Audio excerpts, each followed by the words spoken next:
Hello বন্ধুরা, আসসালামু আলাইকুম। বন্ধুরা কেমন আছেন? স্বাগতম জানাচ্ছি বন্ধুরা আপনাদের আজকের ভিডিওতে। তো বন্ধুরা, আজকের ভিডিওটা এর আগে যে ভিডিওটা দিয়েছিলাম ওটার সাথেই সম্পৃক্ত। ওই ভাই অনুরোধ করেছিলেন যে দুইটা অনুরোধ ওনার ছিল, তো আমি একটা ভিডিও অলরেডি দিয়েছি। তো ওনার অনুরোধ আরেকটা ছিল যে ইনলাইন ফ্যান সম্বন্ধে। প্রথম যেটা ছিল এনআরডি, সেটা তো দিয়েছিলাম। এখন হচ্ছে ইনলাইন ফ্যান নিয়ে। তো এখানে দেখতেছেন এটা হচ্ছে ইনলাইন ফ্যান। দেখেন, যদিও এটা বোঝা যাচ্ছে না, আমি দেখাচ্ছি, আরও একটা ড্রয়িং আছে। তো ইনলাইন ফ্যান হচ্ছে এটা একজস্ট ডাক্টে, বিশেষ করে একজস্ট স্মোক এই ডাক্টিংগুলোতে ব্যবহার করা হয়। লেন্থ যখন ডাক্টিংয়ের লাইন যখন লম্বা হয়ে যায় তখন এটা ব্যবহার করা হয়, বিশেষ করে প্রেশারটা নিয়ন্ত্রণ করার জন্য, মাঝখানের প্রেশারটা নিয়ন্ত্রণ করার জন্য আর কি। তো আমি আরেকটা ড্রয়িং আপনাদের দেখাচ্ছি, যে তারপরে আপনারা বুঝবেন। এই দেখেন, এখানে দেখেন, এটা একটা রাইজার। এই রাইজারের ভিতর দিয়ে একদম উপর থেকে নিচে পর্যন্ত ডাক্টিং গেছে। তো এখানে ইনলাইন ফ্যানটা এখানে মাঝখানে দেখাইছে রাইজারের ভিতরে, কিন্তু রাইজারের ভিতরে সার্ভিস করার সমস্যা হবে বিদায় ফ্যানটাকে বাইরে নিয়ে ফিটিং করা হয়েছে। দেখেন, এলবো দিয়ে বাইরে ফিটিং করা হয়েছে, আবার এলবো দিয়ে ডাক্টিং ভিতরে ঢুকিয়ে দেওয়া হয়েছে। দোনো দিক থেকে আপনারা দেখতে পাচ্ছেন, উপর দিক থেকে ডাক্টিং আসছে, এলবো দিয়ে বাইর করা হয়েছে, আবার নিচে থেকে ডাক্টিং আসছে, এলবো দিয়ে বাইর করা হয়েছে। তো বাইরে ইনলাইন ফ্যানটা লাগানো হচ্ছে কেন?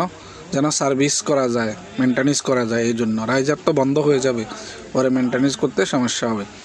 তো এই লাইনটা হচ্ছে আমাদের স্মোকের লাইন, স্মোক এক্সস্টের লাইন। তো এখানে হচ্ছে কি, এই লাইনটা হচ্ছে আমার এই বিল্ডিংটা হচ্ছে 40 তলা বিল্ডিং। 40 তলার একদম নিচে থেকে উপর পর্যন্ত এই লাইনটা যাচ্ছে। এখন এখানে হচ্ছে দুইভাবে বিল্ডিংটাকে বিভক্ত করা হচ্ছে, 20 ফ্লোর আর 20 ফ্লোর। একটা মাঝখানে একটা সার্ভিস ফ্লোর দেওয়া হয়েছে। ওই সার্ভিস ফ্লোর, মাঝখানে সার্ভিস ফ্লোরেই এই ফ্যানটা আসতেছে, মানে মাঝখানটা। তো নিচের যে 20 ফ্লোর ওইটা হচ্ছে হোটেল, আর উপরের যে 20 ফ্লোর সেটা হচ্ছে রেসিডেন্স বিল্ডিং, ঠিক আছে। তো হোটেলের যে স্মোকটা এখানে টানবে, টেনে আবার উপরের অংশে ছেড়ে দিবে, ঠিক আছে। এটা এখানে উপরের অংশে ছেড়ে দিবে। পরে উপরে আরও একটা বড় ফ্যান লাগানো হবে, বিশাল, এর চেয়ে আরও শক্তিশালী। সেটা টেনে নিবে ওই স্মোকের ধোঁয়া বলেন, হাওয়া বলেন, যে যাই হয় সেগুলা সব টেনে নিবে। এই জন্য লম্বা লাইন বিদায় ইনলাইন ফ্যানটা এখানে দেওয়া হয়েছে, যখন নিচের অংশটা ইজিলি ধোঁয়া টেনে নিতে পারে, এবং ওটাকে আবার উপরের অংশের যে পার্টটা আছে ওইখানে ছেড়ে দিবে। একদম উপরে যে ফ্যানটা লাগানো হবে সেটা বাকিটা পুরোটা টেনে নিবে, ওইটা আরও পাওয়ারফুল ফ্যান লাগানো হবে।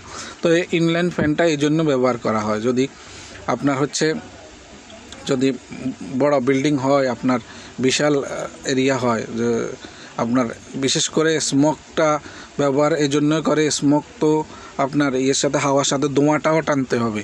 এই জন্য যখন লম্বা হয়ে যায় এটার ধোঁয়াটা প্রপারলি টেনে নিতে পারবে না। এই জন্য মাঝখানে ইনলাইন ফ্যান ব্যবহার করা হয়, যেন নিচের অংশের ধোঁয়া টেনে আবার ওইটা ছেড়ে দিতে পারে।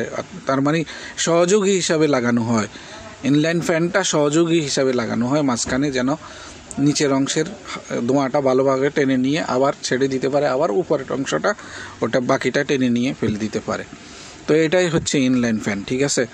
ইনলাইন ফ্যান যদি আপনার খোলা জায়গায় কোথাও ব্যবহার করা হয় তাহলে তো নর্মালি যেভাবে ড্রয়িংয়ে দেওয়াভাবে হবে।